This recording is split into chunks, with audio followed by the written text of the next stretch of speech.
So we're going to start off with the Right to Know Law meeting checklist. Welcome to the Town of Rollinsford Stormwater Meeting. We are utilizing the Google Hangouts platform for this electronic meeting. All members of the Stormwater Committee have the ability to communicate during this meeting through the Google Hangouts platform, and the public has access to listen and, if necessary, participate in this meeting through dialing the following phone number: 1-402-782-1909 with password or PIN 174872984, or by clicking the following web address: meet.google.com/DUG-WWUE-UAP. We have previously gave notice to the public on how to access the meeting using Google Hangouts, and instructions are provided at the town website at rollinsford.nh.us. Provided, and we also have a mechanism for the public to alert the public body. So if anybody has a problem, please call 534-1049 or email at admin@rollinsford.nh.us. In the event the public is unable to access the meeting, we will adjourn the meeting and have it rescheduled at that time, at a later time. Please note that all votes that are taken during this meeting shall be done by a roll call vote. So let's start the meeting by taking a roll call attendance. When each member states their presence, also please state whether there's anybody in the room with you during a meeting, which is required under the Right to Know law. So we're going to start off with George. I'm all alone. Okay. And Caroline? Here and alone. Okay. And John Woodway. I can't hear you, John. Sorry about that. I turned my microphone off. I'm here and alone. Good. And Mike? Here and alone. And Kate? Here and alone. And I think John Jackman's next. So should I? Yes. John Jackman, here and alone. And Zach, are you with us? Okay, and so he's absent. Any public? Nope. So we're going to start off with the agenda.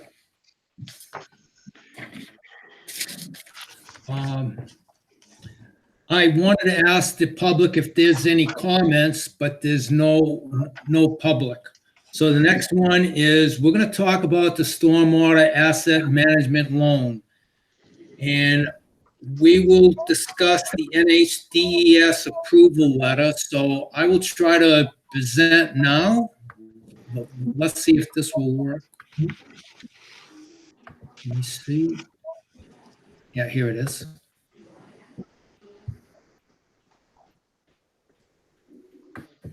I guess that didn't work. So I will present now. Your entire screen. So I will switch. Can you see that? Nope.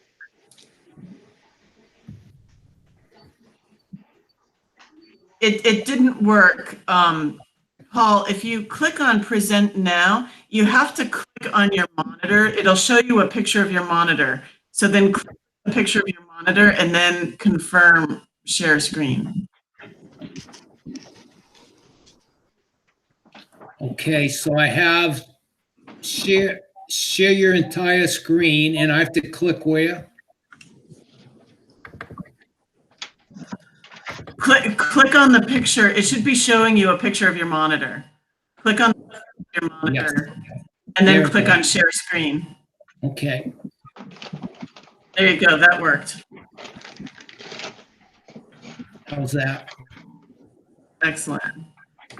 Okay, so we received a letter from the state, DES, and it talks about that we were congratulating, and the first step is authority to borrow that we went over, qualifications-based selection, we went over that, the standard engineering contract, and we will talk about that now. You know, that's why we have John Jackman from his company, Hoyle Tanner. So we will start off with the engineering contract, and I will.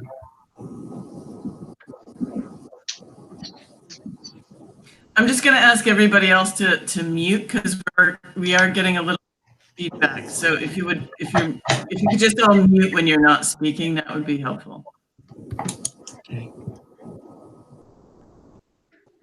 I'm trying to find my file. Here it is. So I'll bring it up.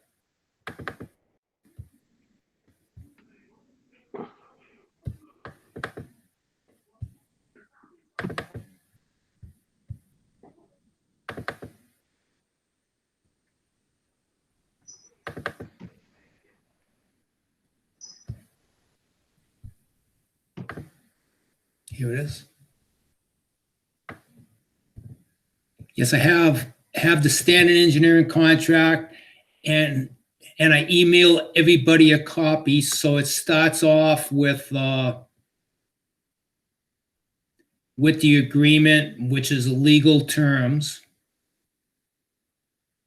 Is there any questions about the first page? Because they're not that really much. The second page is about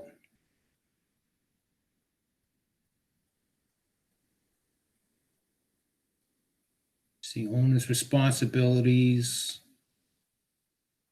time of completion. So the time of completion will be within 500 consecutive calendar days following the acceptance by the owner.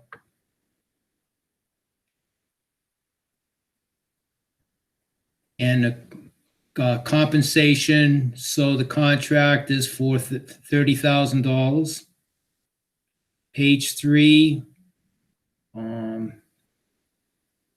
additional covenants.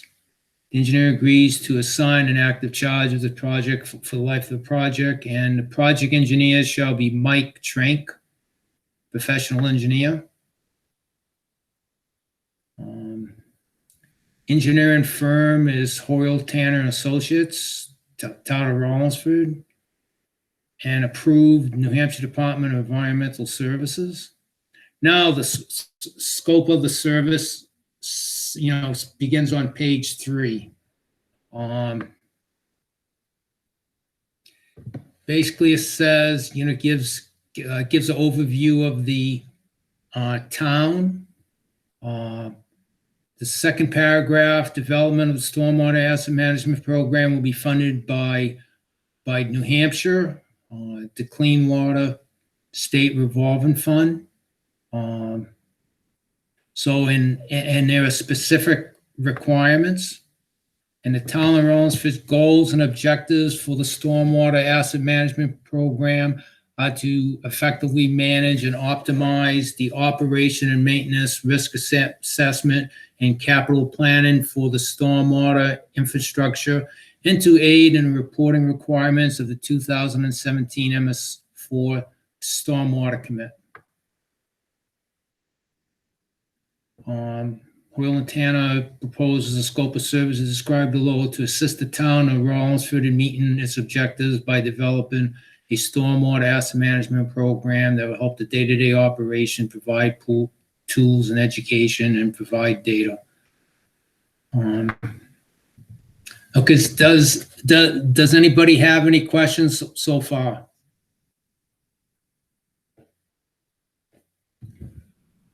And the kickoff meeting, this is required by the state, which is important. Attend one kickoff meeting with town and NHDES staff to discuss the goals and expect outcomes of the project and collect additional information to supplement what the town has already provided to the consultant. The scope of work may be slightly modified within constraints of the project budget if it's needed to affect the desired outcomes. And here comes, If you don't mind, if I can just jump in a little bit. yes, please. Okay, the state is going to ask us to take out slightly modified. They do not want any modification of the scope once they agree upon the contract. So they're going to request that. We've gotten some feedback from the state on some of the contracts already. So we know what they're going to ask for removal. Okay, so that's going to be coming up. Thank you, John. Yep. The goal under this task is to collect sufficient information to generate an inventory of the horizontal assets of the stormwater infrastructure in a GIS database. Oil Montana uses GPS to locate any structures needed to complete the mapping and the inventory. Information provided by the town, such as plans, drawings, and knowledge from the highway staff, will be reviewed with attributes just as a year installed, material, and diameter added to the GIS database. I would like to add that George has a inspection form for all the catch basins which he cleaned. And all data will be compiled in ArcGIS for the town's GIS mapping and also transferred to Google Maps. So my question to you, John, is will this include, I assume that this will include all the outfalls, including intersections between a town and state stormwater structure? Is that correct? Yes, we'll be looking to get definitely all the outfalls, all the pipes. I went out and did some experimenting last week to see what it would take to also get every driveway culvert into your database along with the swales. And one of the things I was going to ask is, does the town require that the homeowners maintain their culverts under their driveway as they're part of their driveway permit? Or does that become the responsibility of the town? It's the responsibility of the homeowner. If it becomes a problem where it's impacting the integrity of the road, we can compel them to repair it at their own expense. But we've actually been specifically directed not to maintain driveway culverts. Okay, because I did notice a lot of the culverts were actually plugged up and they landscaped and were driving the water back into the road and around their driveway. So, that'll be good. What we'll do is we'll collect those culverts and be able to identify which ones that the town would need to send letters out to help maintain those as well. But we won't add them to your inventory as assets you own. That's good. That's helpful. John, Google Yep. Maps, the whole product will end up in Google Maps. Is there a subscription fee for that level of Google? We operate with Google Apps for Government as it is, but that doesn't come with any extra level of mapping. And so I'm wondering if that's a subscription level, like an associated annual cost to that. There is no cost with this. And there's a couple ways that we can utilize the Google Maps. What I do is I create a collection of different KMLs, which are the different layers and different assets of your stormwater system. And that allows the, your highway foreman to create his own maps for certain projects or stuff like that. And there is no subscription. Then the forms that they use for filling out, that would be utilized by using Google Forms. And those Google Forms would be the manhole inspection forms and everything, allowing them to take pictures. All he would need to do is make sure that he had the stormwater structure ID included in the form, and that can be linked at a later time. But there's no cost.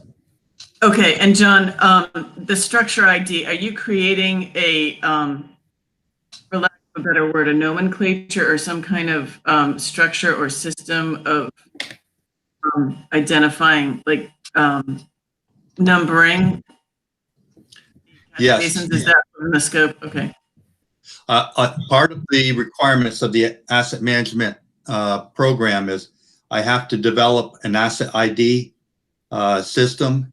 And then what I do from the asset IDs, I create a DPW ID. So it helps with a feature type. So it might start off with a CB and then a number indicating catch basin. Okay. DMH, then a number that would be a drain manhole. Swales are going to be lines, but there'll be a beginning and end of swales. And we're working with the state on how we're collecting that type of data and what it's going to look like, because no one has really done it.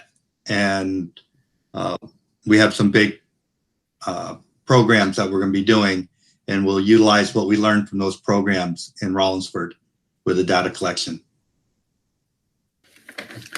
How about retention ponds? Yes, if you have some, and are they privately owned?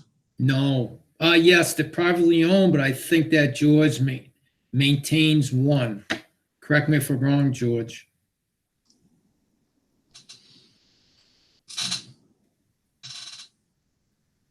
Okay, I guess he didn't hear me. I think he's trying to find his microphone. Oh, yes. It is not privately owned now. The town accepts. Oh, you turned the mic off. George, you turned the mic off. Hold on. Yeah. Okay. It's not privately owned. It's now been a town has accepted the project off of Church Street. I can't think of the name of it. But there's this retention pond down in that development, Wentworth Street.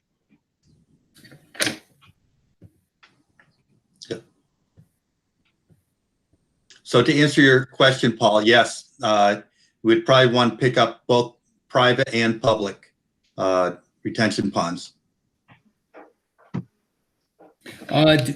Do we have to worry about the private retention ponds? Normally, as part of your planning board review, when you accept a development and they build a retention pond, you provide them with a permit that they have to maintain. And part of that permit is that you inspect it and make sure they're maintaining it. I do not know if that's part of your ordinance or part of planning board approval. We don't really have a good process with planning and inspections for those things. We do have a project that is coming through the pike, like in planning right now, that will have retention ponds. We haven't gotten to the point where we're discussing the maintenance of them, but that is my understanding, that they're to maintain them, but somehow we're responsible for making sure that they maintain them. I'm not sure where the teeth is with that compliance, but it is worth.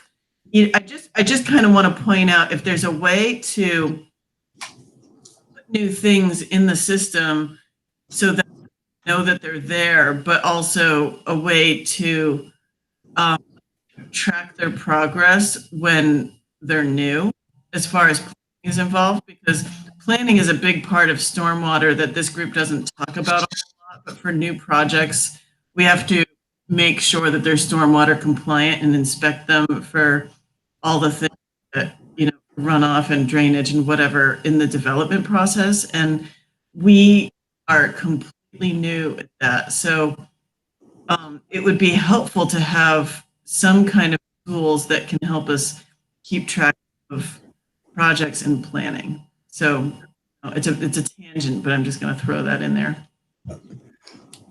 If you don't mind if I jump in for a moment, Carolyn, just to follow up on that.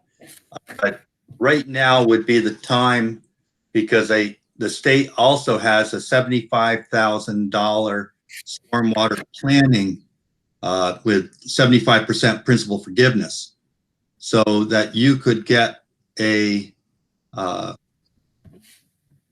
company to help you with updating your ordinances, helping with the planning board review, what enforcement process would be, possibly what would be required of the homeowners, that they have an agreement that they sign, that they understand that is part of their requirements. And you may also require that they employ their own engineer to inspect once a year and provide you with a report. So there, with that planning SRF, that's another way of getting 75,000 forgiveness for small communities. That this is a very challenging part for them to do. So if you're interested, I can get information to you on. I'd be interested in information for sure. I'm not, that still leaves us on the hook for $19,000, which is really bad timing, I think, for extra expenses, a 75% reimbursement rate, but it's still worth talking about. No, it's 100% reimbursement. All right, fantastic. I'm totally on board. All right, then we'll put it on the warrant for March. Yeah. Okay. I'm sorry I misunderstood you. No. Okay. Yeah, I'd be happy to go through the process again and start a new project if the committee's on board with that. But for sure, planning is something that we absolutely need help with. So thank you. I appreciate that. Okay, I asked about that, and I was told to use the Southeast Watershed Alliance regulations, but I'm not sure if that's correct. Paul, I think those are great ones to start with. Well, I don't know if they are great, except we are required to use them. That's the standard, right, John? Yes, but how you use them and how you enforce them and everything still needs to be going through how Rollinsford does it. Okay. Yeah, I think that there's great value in, even if you were to use those regulations, some kind of process documents and, further guidance about them, and even if they can be modified to fit us better and things like that. A little hand-holding, if you would be, at the state's expense to help us make sure everything's in order. Yes. Would be money well spent.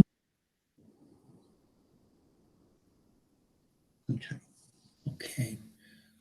Good. Okay, I'll go to the next page, but I think you covered quite a bit, John. Like, Hoyle Tanner will set up a Google account for the Highway Department to provide a single location for storage of files for all data, maps, plans, permits, photos, work order forms, tie cards, and other types of documents needed.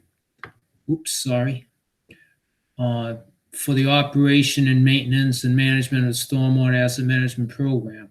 Throughout the project, there would be continuous training to town staff on using Google tools, Google Maps, Google Forms, Google Docs, Google Sheets, whatever, and how to maintain the data and information. Hoyle Tanner will scan available plans and tie cards and organize them into electronic folders. Full plans will be available in the plans folder. Drainage reports will be stored in the drainage folder, and tie cards will be stored in the tie card folder and sorted by the street they're associated with. The drainage reports that you're talking about is mostly the catch basins. John? John, you're muted. I was trying to be polite, not talk too much. A lot of the like tie cards are normally associated with sewers and stuff like that. Oh, gotcha. But so a lot of the language is boilerplate. As far as what we do is we try and set things up so that even after the stormwater is done, if he wants to expand and add additional things to his Google Drive, he doesn't have to do just stormwater. He might start adding the center line for all his road segments. He might start adding his pavement condition assessment. So what we want to do is build up his file and mechanism so that he's able to continue to add information in the future. But what we'll do is we'll have all the storm drain, and mostly we won't need tie cards because he'll actually have the ability with a mobile device to really walk right up to the different assets utilizing a tablet or even his phone. Excellent. But then, Caroline, the next question is, there will be a service charge, right? Because if there's a tablet used, I imagine that there's a monthly charge.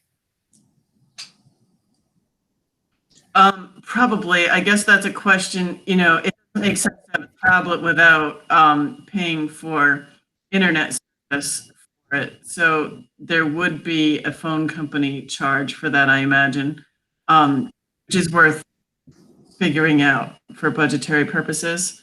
Yes. It's also worth figuring out how many tablets would the highway department find now.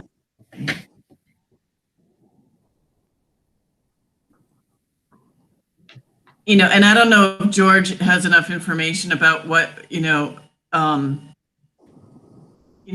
this is going to work to be able to answer that question. That's something that we ought to determine, within the next couple of months, just because we're going to be 2021 budget planning. Yes, some difficult times are coming. Yeah.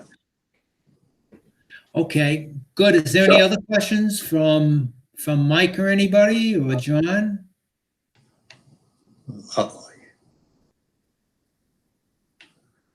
Carolyn, just a quick question. Does the current road agent or public works director, do you provide him with his phone right now?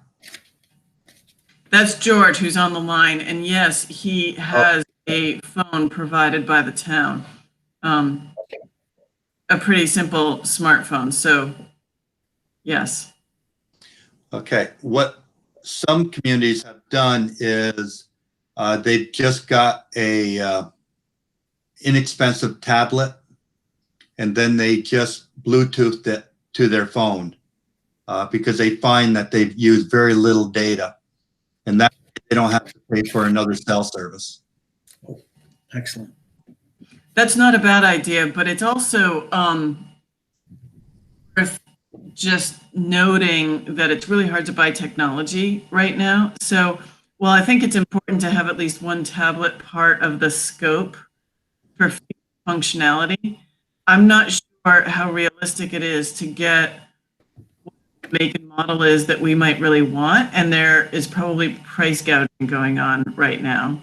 I'm waiting on a laptop that I ordered for the town probably a month ago. So the availability of all kinds of technological devices is highly reduced right now. Who knows when that might shift, but I just wanted to mention that.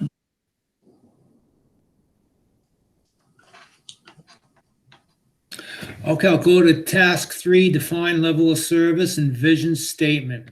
Royal Town will provide training to town staff on the development of the level of service goals based on SMART guidelines, performance metrics using a triple bottom line approach, which considers social, environmental, and financial factors. This training will involve highway staff and decision makers from the town. DES representatives will be invited to participate in this training. Work on this task will also include assisting the town with development of a vision statement for a stormwater asset management program as required pursuant to the DES requirements. Hoyle Tanner will conduct a workshop with town and DES staff, which will be open to the public. This presentation will include a discussion on development of a level of service document and a vision statement. This workshop will be held following GPS data collection and GIS data transfer to review the level of service expectations from the stormwater system. Royal Tanner will assist with the final level of service document and vision statement to be uploaded to the town's website to further inform the public of the project and what the expected level of service is for the stormwater system. Royal Tanner will provide a draft target level of service document and vision statement for future development and use to the town for better understanding and measurements. Any questions about this? Paula, I'm going to jump in again. Yep. One of the things that the state in some communities, they do not want it uploaded to their website until it's been actually go through a proper process and review. So a lot of them have developed it and they are using it for guidelines, but they're not putting it up onto a website. So that might be something that will end up striking from this section here. Okay. Thank you. Okay, and task 4, prioritization of assets based on condition assessment and criticality. In a collection of the horizontal assets, there will be a condition rating attribute assigned to each asset to provide a simple rating from 1 to 5, 5 being the worst. This rating will be a preliminary condition rating, allowing for more focused evaluation to be done in the future. There will also be an attribute for a criticality rating from 1 to 5, 5 being the most critical for each of the assets.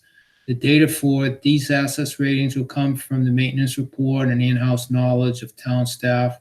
Prioritization of assets will be done using a top-down approach, using a GIS map to identify which assets are most critical to the stormwater pipe network. The GIS tables will be generated and exported into Excel workbook, allowing for further evaluations by the highway staff. Any questions, George, concerning there? Do you know how to use Excel? Is this something? Because a lot of people don't. It's going to be a training for me because I'm not that big on the computers and that, so I can learn it, but we'll have the training on it. Okay.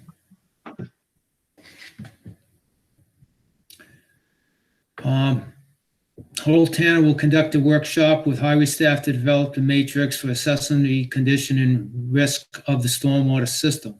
Hoyle Tanner will start with the highest risk areas using a top-down assessment and add this rating to the GIS attributes. Hoyle Tanner will work on inputting the data for the most critical assets while training highway staff on evaluation process so they can continue building the prioritizations into their database. This allows the flexibility of the highway staff to make modifications to the process to refine the program to best fit the town of Rollinsford interests. How much work needs to be done on a Excel table, John?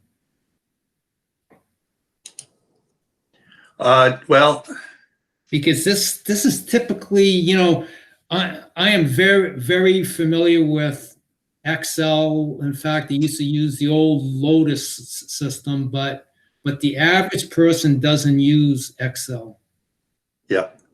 You know what I mean? Yeah, these Excel forms are normally pretty complex. And I think one of the things that we can talk about is how we can simplify them, because what the Excel does is it generates the replacement cost of your stormwater system. It also predicts over a 80-year time period replacements of your stormwater system. Okay. We go through the whole cycle, and every time George would make a change of a condition or type, it modifies that whole projection. So I see. So that is a simple input form that George is gonna use, and he won't even realize that it's in Excel. Correct me if I'm wrong. yeah, and what we can do is maybe we'll train Carolyn to maintain it, and George just update the data. Did I just throw you under the rug, Carolyn? Indeed, yeah, I caught that. We'll cross one bridge at a time. Okay. Yeah. Well, Ed's somewhat familiar with Excel, I believe. okay. He's far more exceeds in computers than I do. So, And I think that's a Together. good option too, because he works with George, so that makes a lot of sense. But I'm sure we can figure something out. Great, because this sure beats having a complicated database. Databases can be nasty to maintain. This sounds simple. Right, John? But yes, this actually, once you learn it, it keeps it pretty simple. Yes, it's pretty clean compared to an elaborate database, and databases, they go bad and it costs money to fix them. Yeah. Okay, thank you. And task 5, life cycle cost analysis. Life cycle costs will be projected out for 50 years and will be captured in the Excel spreadsheet program that can be updated by uploading new data into Excel spreadsheet.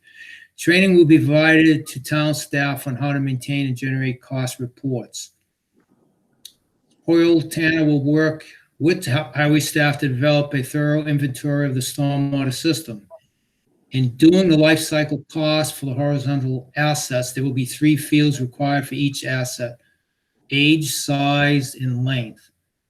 Since there will be many assets for which not all the data will be available, evaluation of 100% of the system will not be possible. However, sufficient data will be obtained to properly maintain a asset management program. So Hoyle Tanner will be using the following: year install, expected life, service life, replacement cost, expected cost of operation and maintenance. Items that will be factored into the O&M costs include but not limited to cost of the catch basin cleaning, street sweeping, culvert cleaning, ET, as well as anticipated repairs to maintain the desired level of service. Okay, any questions concerning that?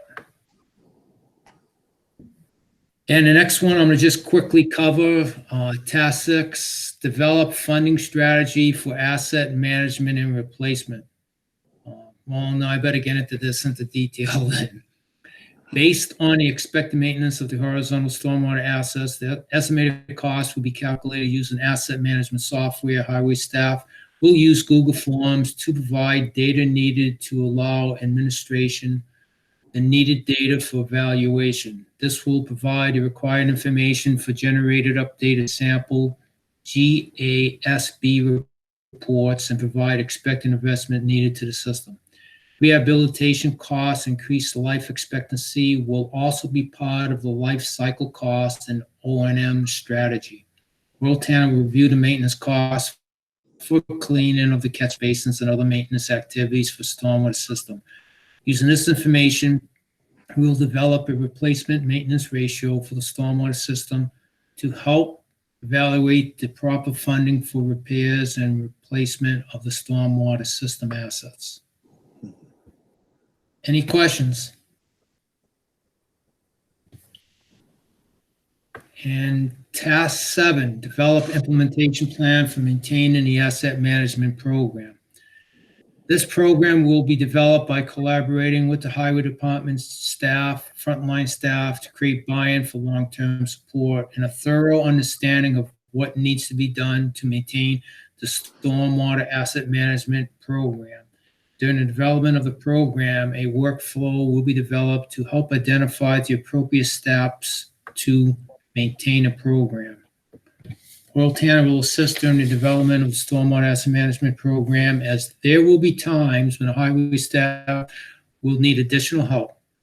Oil Tanner will maintain frequent communication with town staff and will evaluate the need for additional workshops or online training.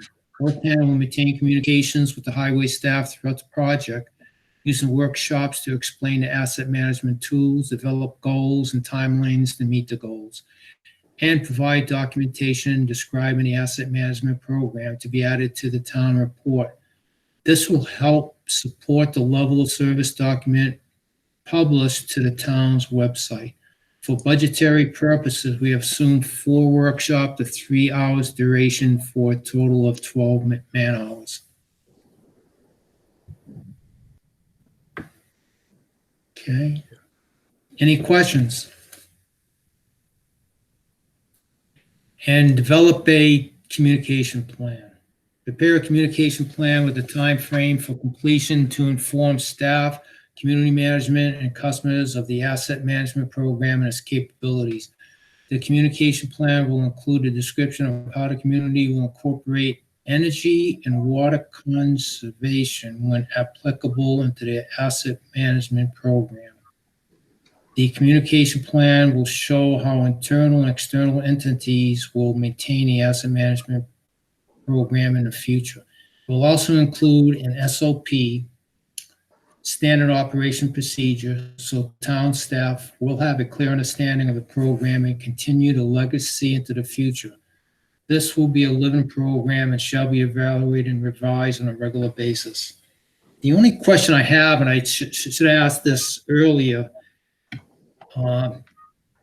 when a person has a legal sump pump tie-in to the stormwater system, is that something that will be included in this GIS mapping? We can add it. That's easy enough. Any information you have, yep, I'm not muted, okay. We can add to it. And that's not a problem. What we'll be doing is we'll be generating maps, and then we're going to have George and if the committee has insight into the system, they can mark up the maps, because they're going to be a work in progress the first 6 months to in even a year. You'll say, oh, okay, that one's wrong. We just corrected it, and how do we update it? And that is the question. Who does maintain your GIS? Is that CAI?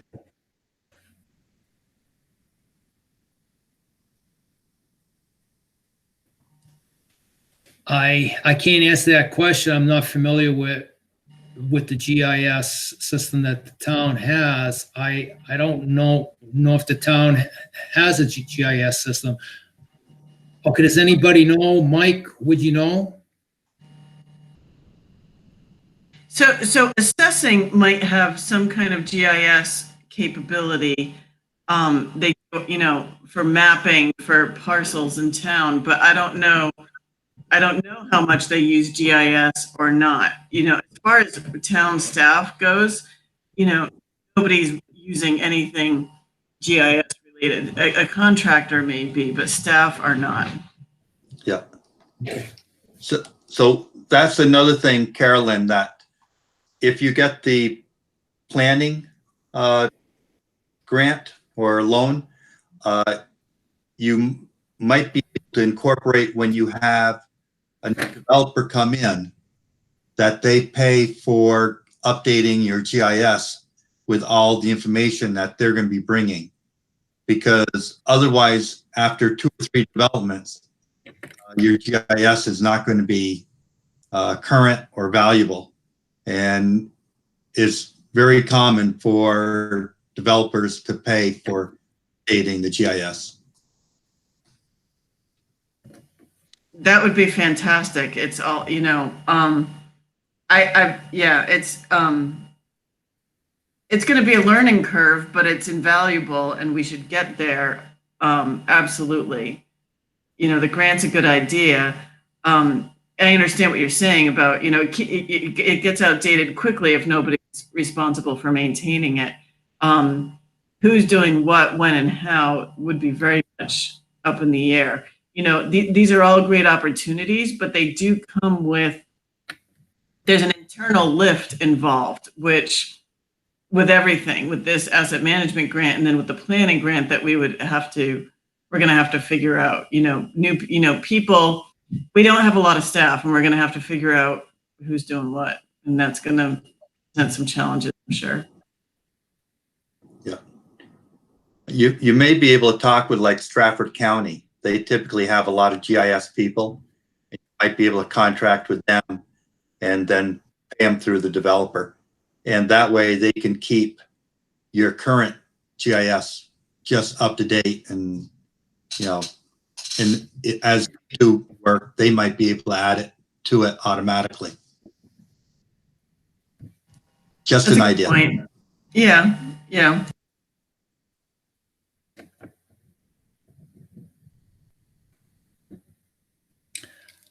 Okay, because right now, John, the only thing we have is paper maps of the current, stormwater system.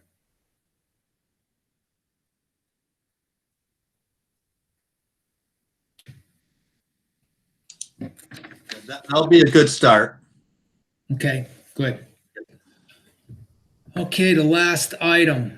Town's responsibilities. In order to make the stormwater asset management program successful, all project stakeholders at the town are expected to participate in periodic workshops. Highway staff will attend workshops as well as receive specific training on the use and application of the tools used to develop and maintain the asset management program. Additionally, the town will furnish its existing plans, studies, reports, and other relevant information as needed, and provide access to stormwater facilities and sites.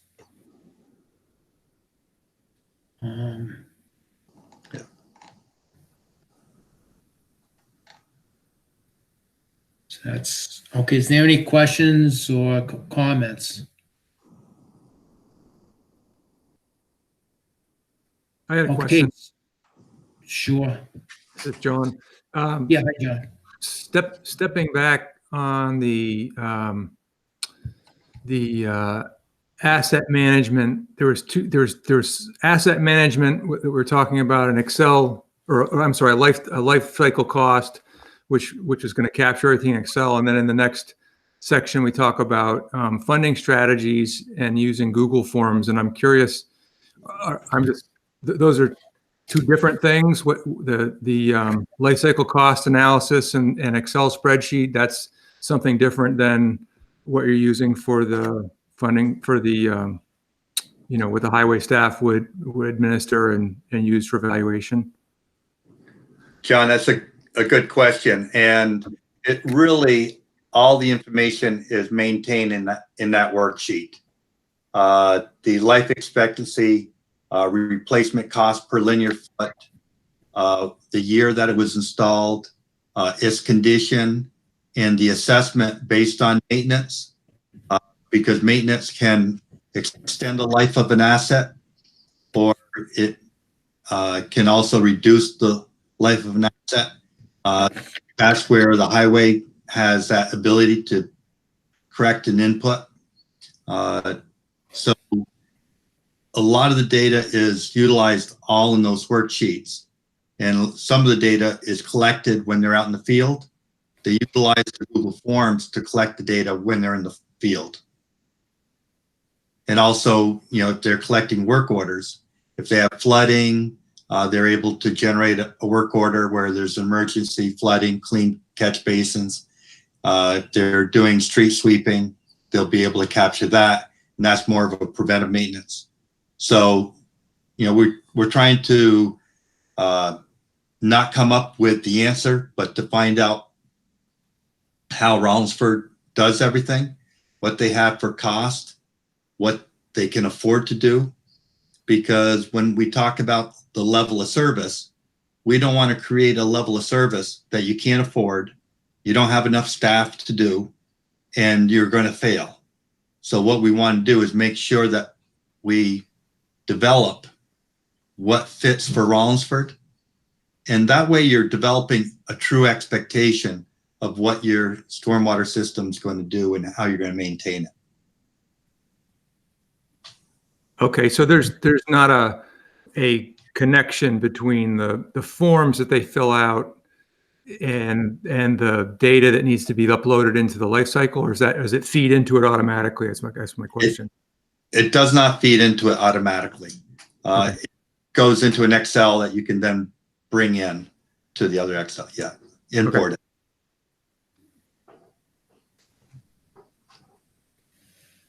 So, John, I'm wondering about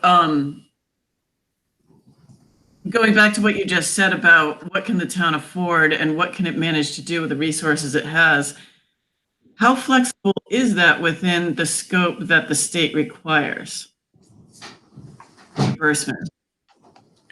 The state is, you know, they want you to develop a very realistic scope.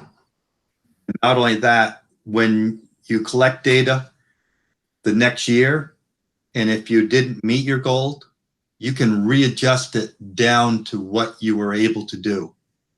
If you target a low number and able to do better, then you can slowly adjust it up to where you actually are. What you're doing is, if you say we're going to clean every catch basin every year, that might not be affordable. You might clean only 50% every year. Or some towns are cleaning catch basins once every 5 years. So they only clean 1/5 of their system every year. So the state's okay, but you also have requirements for your MS4. You cannot let any of the catch basins get greater than 50%.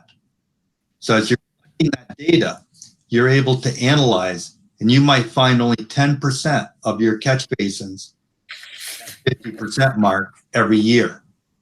So those catch basins you're going to have to clean every year.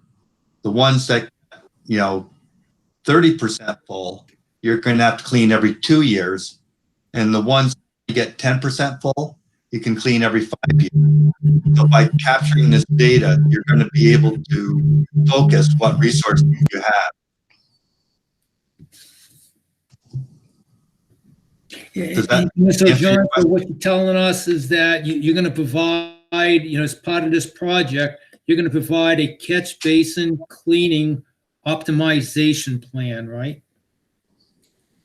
Well, because we only have 1 year of data, we can give you a recommendation, but we're going to set up a way to evaluate it in the future. So each time you get that data, you're going to be able to fine tune it better and better. Our goal is to teach you how to do it. Okay, good. Thank you.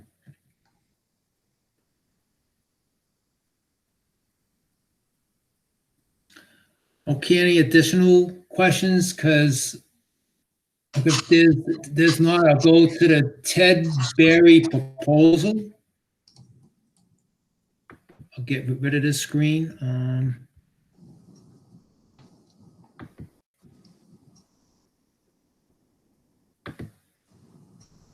Here it is.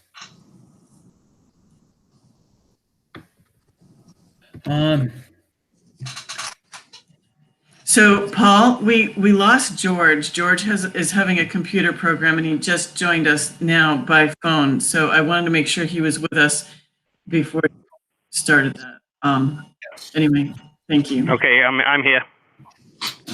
Okay, so the Ted Berry proposal is for the stormwater pipe cleaning and CCTV inspection proposal.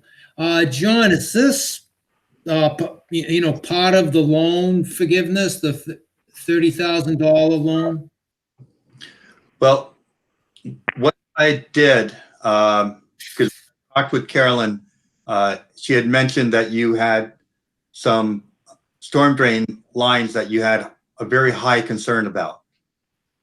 And so one of the things I tried to do is we have a little bit of flexibility in our contract where we have money for some of the tablets and other things. We could, some already have their tablets or they have something.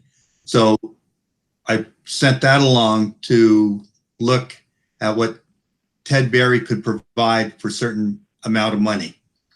And we work with Ted Berry on a lot of stormwater evaluations. And one of the things that was only affordable, but we would have to give up something in our contract, was to utilize the Zoom camera to inspect some and try and get that included in the principal forgiveness. So I think he gives you a price for the Zoom camera of a crew to come down and do some inspection of around, around $2,000, a little bit more than that.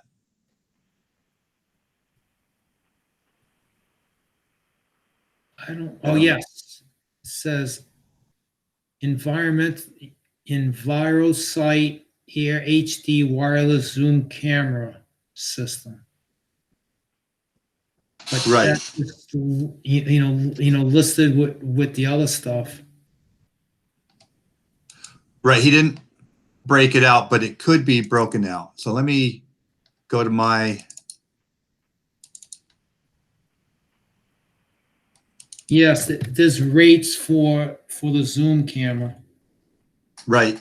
So basically we would have enough money if we maneuvered some of the funding for the 30,000 to have 1 day of the Zoom camera. And you can do quite a bit of the storm drain with 1 day. One of the things that we're concerned about with any storm drain when we're cleaning, especially one that is of concern, is that when we're doing a project, we're always prepared for that storm drain to collapse or have a road collapse. So we always have a crew or construction crew prepared to be able to come out and do a repair if we need to.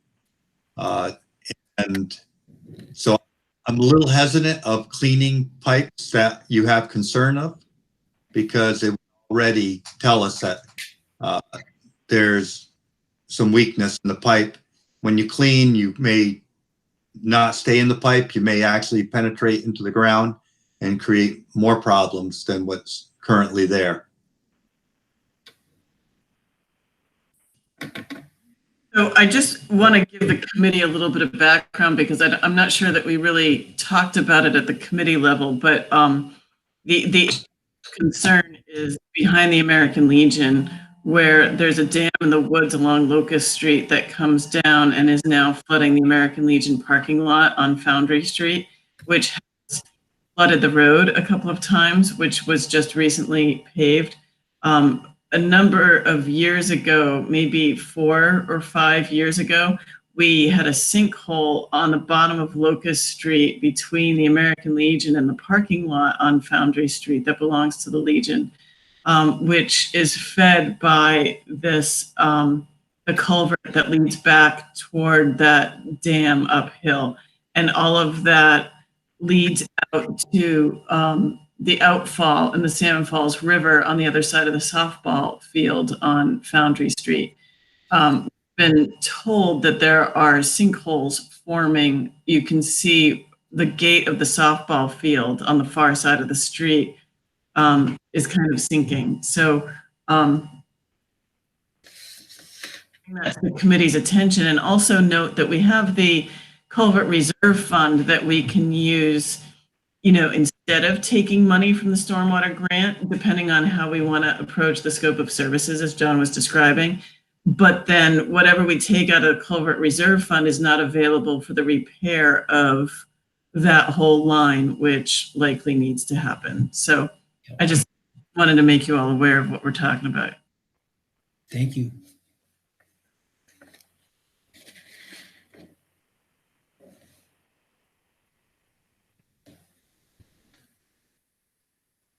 So it sounds like it's a desperate need to find out the problem.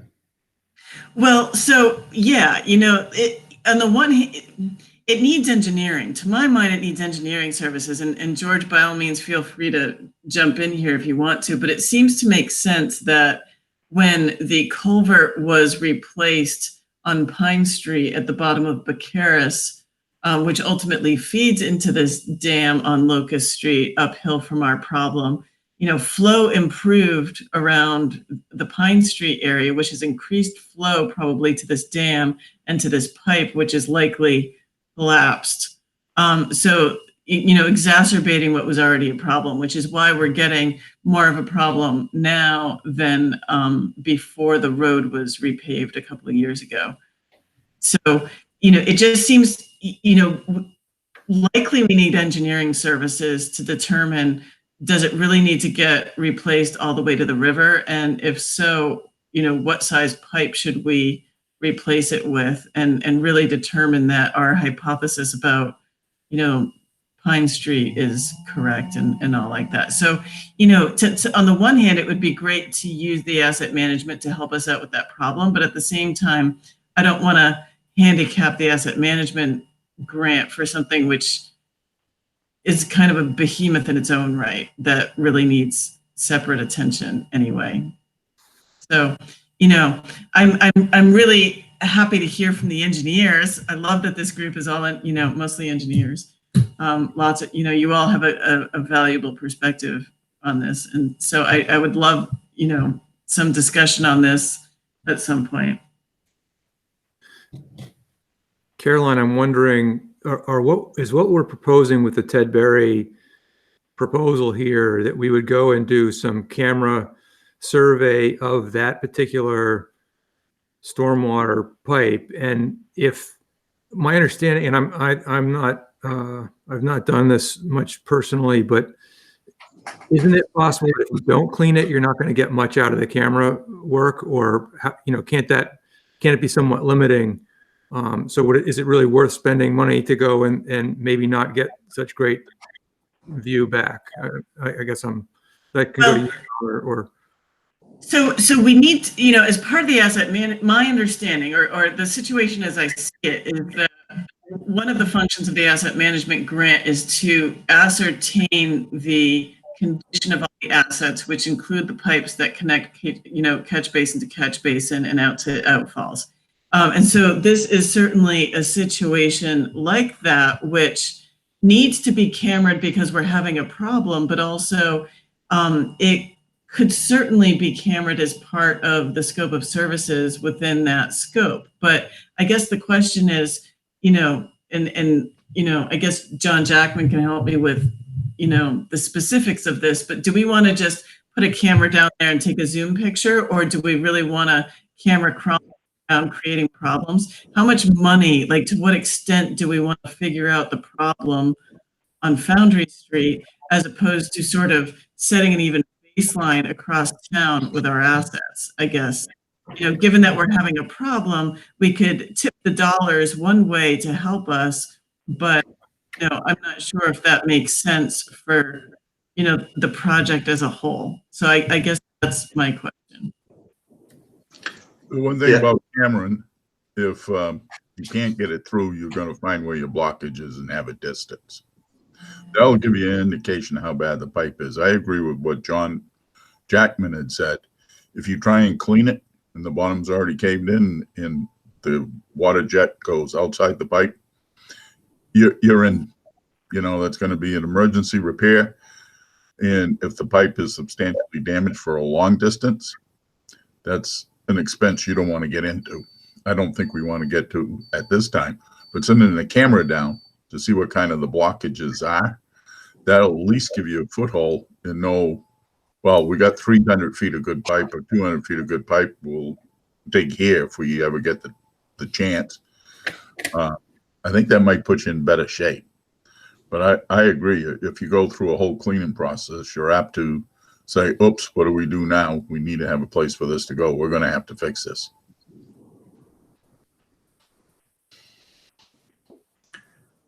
So it's still worth doing the camera of the $2,000 for a day to just get a preliminary sense for if it's blocked and where those blockages are. Is that? I think it is. Yeah, I agree. Makes sense.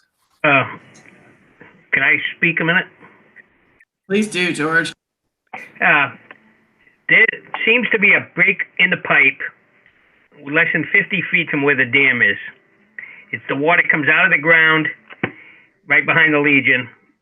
I know that's what I want to see is get a camera in there to see if that's actually a break or if the pipe's, the water is coming out of the ground and not going down the pipe.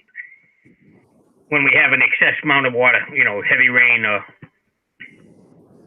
so that's why I wanted to have a camera check on that particular thing. I'm not an engineer, don't claim to be, but I was, we need to do something there because that's what's causing the issue. So I think we all agree we should camera that to that point and see what we got. So the question is, for the engineers who have been through this kind of scenario before, with what we're talking about for scope of services for the asset management grant and having, maybe a static picture of all the calculations or something, we could go a little above and beyond for an area. But that might be at the expense of tablets. On the other hand, it seems to make sense to, I agree that we should spend the $2,000. We need to zoom the camera. We need to have a zoom camera in there and better assess the situation. I guess my question for this group is, what would be your personal feeling about using that money from the asset management grant as opposed to the culvert reserve fund, which would ultimately bear the brunt of the cost for full engineering and replacement costs, which it certainly doesn't have enough money to afford as it is.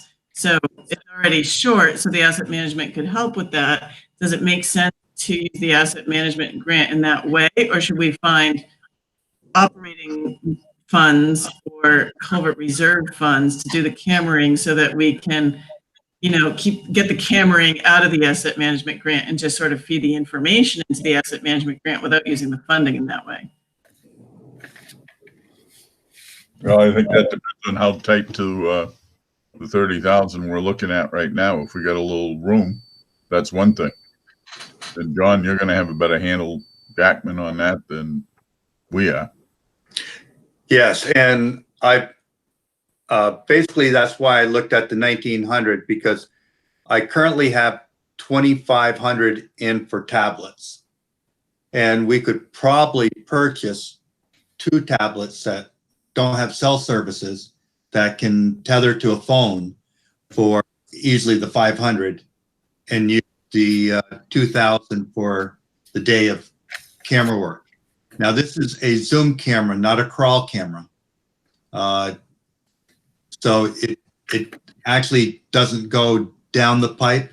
It can zoom up to about 250 feet. Pipe has to be somewhat straight.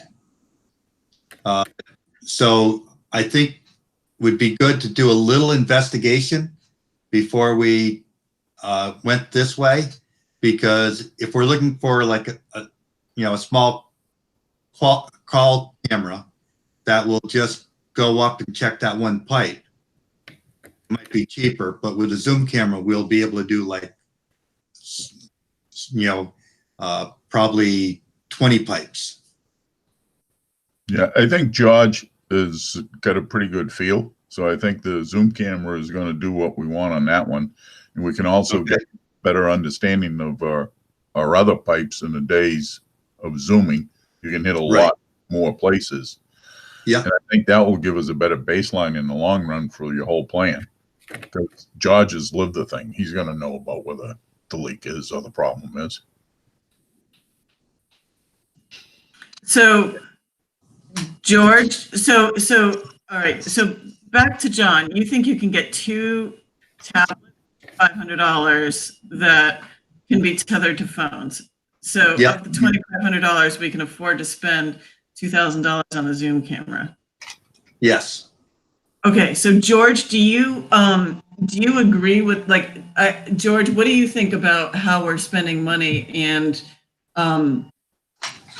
2 tablets that you'd have to connect to phones? The phones would be fine, Okay, because, I mean, it's not something we're gonna use all the time. And we'd be paying for services on that tablet for, quite often. I mean, we may use it quite a bit in the setup stage.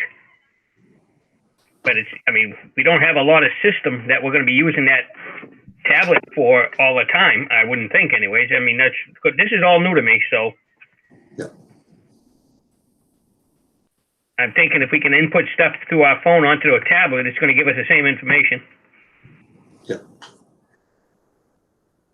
And Yeah. you'll also be able to get the same information on your phone too. Right. okay, so then I guess we're all, there's a consensus then that we'll go forward in that way, like 2 tablets for 500 and the Zoom camera for 1,900. Now, Yeah. just a question, John, on the Zoom camera. You don't think the crawl camera would give us enough information to at least see if that pipe is actually broke? The crawl camera is, much more expensive. Okay. Unless we got somebody local. Well, but also the crawl camera is a hazard. It's, did I understand that conversation correctly? That having the crawl camera increases the risk of a road collapse or some other kind of mishap. Because they also want to clean before they use the crawl camera. Okay. Okay. I know Jimmy Guy in Berwick has a camera that he can send down the pipe. And I was talking with him about doing that. If you can do that, that would be I'd recommend you go ahead and do that. Okay. I'll see what talk with him about seeing what it could cost us to have him do that if Yeah. he's not busy or whatever. But I know Berwick Sewage Department also has a camera they can put down a pipe, and I can probably get one of them to come over. So I can probably get this done for nothing. Yeah, they're really good, especially in emergencies like this or some situation. They're always willing to help communities. Okay, I'll make a few phone calls and see if I can get one of them to come over and we can at least find out what's going on there. If it continues, it's going to be a lot more problems than we really need. Yeah, thank you, George. That would be certainly fantastic if there's no cost involved. If there is a cost, then John, I would assume that we can just track our costs and ultimately bill it to the grant. Yes, I need to be able to write the grant in the right direction, that if sometimes it's the engineer's expense, sometimes it's a town expense. So I just need to make sure, because otherwise the state makes me jump through hoops. Okay, so George, if you could just send an email when you figure out how that's going to work out and whether or not there's going to be an expense of how much for that. While we want to do that as soon as possible, do we have to get this scope and contract approved, I would think, before we incur any kind of expenses? Carolyn, because this is an SRF, once you've gotten the warrant vote, you're really able to start, you can have an expenditure and have it still covered. Okay, So, yeah. that's fantastic. Okay, so we can't really narrow down the scope specifically until we have more information about what it's going to cost for George to get a crawl camera in there, because that will impact the cost available for other camera work or better quality tablets or what have you. Yeah. So Yeah. if George can go ahead and find that out, I need to have a lot of word editing done on this contract to make it look better, and also to, do some changes. But what I'll do is I'll make sure that the funding and everything else is flexible. So as soon as we hear from George, we can put the contract together, because we have to put the resumes and everything into it, along with the corporate resolutions. I'll send that to you, Carolyn, once we're there. Review it will be pretty much the same as what we just went over. And then at that point, you'll send it off to Sharon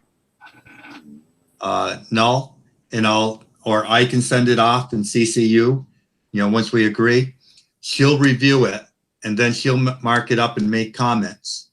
So she'll have comments on the contract and send it back to us. Okay, and then only after we have her comments am I asking for a select board signature? Is that right?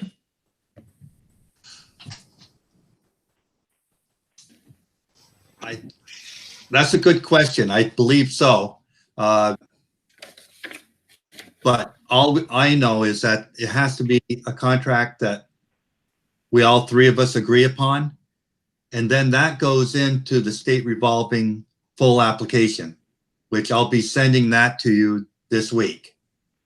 So you have like this huge document as well that you'll be filling out. I'll fill it out, but you'll have to get the select chair to sign all these letters and everything else. Okay, so they're meeting next. Okay, so they're meeting next on May 18th, and they meet every other week thereafter. So they can certainly have an annual meeting if there's a reason to. I just, it doesn't sound like we're really held up by this, though. George can continue to start camera work, and we can march forward while we're working on getting our paperwork house in order. Yeah. And I don't think the board will have to have a special meeting or anything.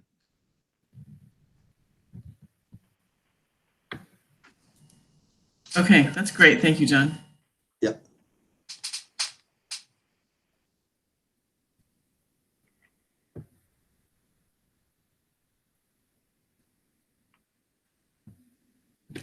Yeah, so, John, what you're telling us is that once you get the cost, once George provides you the cost for the camera, and then the work scope will be modified, the contract will be modified.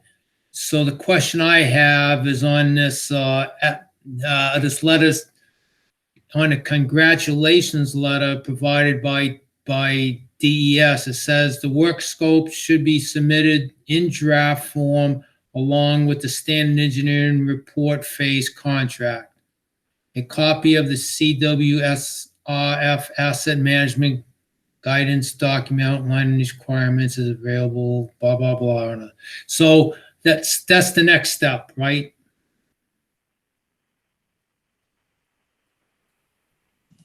John, you're muted again. Yes. We'll get the contract. We'll be working on that. At the same time, I will get all the documents that Caroline needs. to put together for the board. I think I have a copy of the warrant article approval with the clerk's signature on it. Also, the last fiscal audit, which was 2018. So we have to include that. So I'll send the package to you. Actually, I don't have the warrant article signed by you're one of the few towns that hasn't posted it with the clerk's signature. Most towns have certified the votes and have posted it on their website. But I haven't got that from you. But I'll send you everything that we need, Caroline, this week. And I'll try and get the language and everything in the contract so that it reads smoother. We always need a wordsmither to make it look nice before we send it to the state. I should have wordsmither before I send it to the client, but Okay. And so that the deadline for the stuff is June 30th, right, John? correct. Good. And how about the kickoff meeting? Is there any deadline for that? No, we can have the kickoff meeting before June 30th if we want to, but with the difficulty of the whole virus, we can play it by ear. I imagine we're going to have a virtual meeting like today. Yes, for the kickoff. That's what I'm thinking. And I'll probably take a drive over and meet with George, and I'll keep my distance and get the drainage map and see what we can do to start putting things together, and then, start GPSing and drawing up the GIS data. Okay, good. John, if they're amenable, I just assume have a kickoff meeting in this manner as soon as they're ready to do that, as soon as we get all of our materials in and it's appropriate. To my mind, this is more convenient when you have people coming from afar, not to have to drive into a meeting anyway. So that's just my thought about that, but just to keep the ball rolling. Yep, no, sounds good. We'll do that. And our coordinator from DES is, I think her name's Kathy Zink. Yep, Katie. Yep. Oh, Katie, yes, and she seems like a really, really nice person. Oh, she is. I get emails from her all the time, and she's worked on many of my programs, so I enjoy working with her. Excellent. She will probably, ask me for update. Caroline, would you mind if I just gave her a general update that we had a meeting and we talked to John Jackman and just generalities? Yeah. By all means, that's great. Yeah, as a matter of fact, she'll be the one reviewing this, not Sharon Null. Katie will be reviewing our contract. Yes. Yes. Because you asked me a question a couple weeks ago about when we're having a stormwater meeting, and I gave her update about what we're doing today. So she was happy.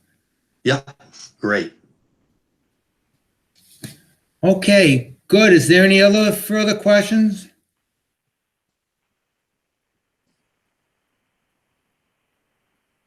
Okay, so the next step to end the meeting, before ending tonight's meeting, I'd like to establish another stormwater meeting. I'd like to have one in 2 weeks that we can talk about pending items to be completed for year 2 MS4 permit.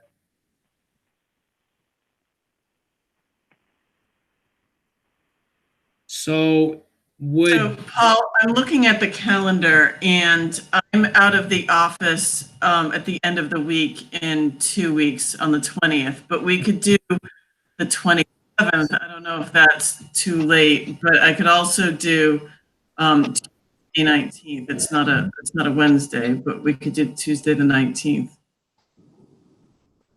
I don't know how.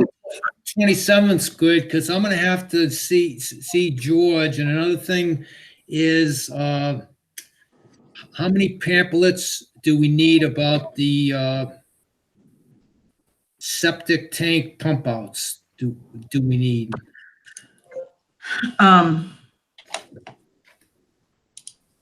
Okay, I don't need to answer now, and also have to figure out a way to pick them up from the state. So. Right. Okay. But those are good thoughts. The rest of you, does May 27th work for the next meeting date? May 27th works for me. Yeah, I'm all set. Works for me. Excellent. Me too. Okay, so Paul, if you wouldn't mind sending an email reminder out to people so that we get Zach on board and he knows. Okay, is Katie on? Is Katie on too? Can she make Yes. the meeting? Yes, Kate, does that work for you? The Thank you. 27th, yeah, I see no problem with that. Okay, awesome. Thank you. Okay, there's no further questions. Thanks for attending the meeting, and thank you very much, John, for coming tonight. You're welcome. Yes, It thank went you, very John. well. Thank you. I appreciate it. Thanks, everyone. Yep. Thank See you. you all. Have a good night.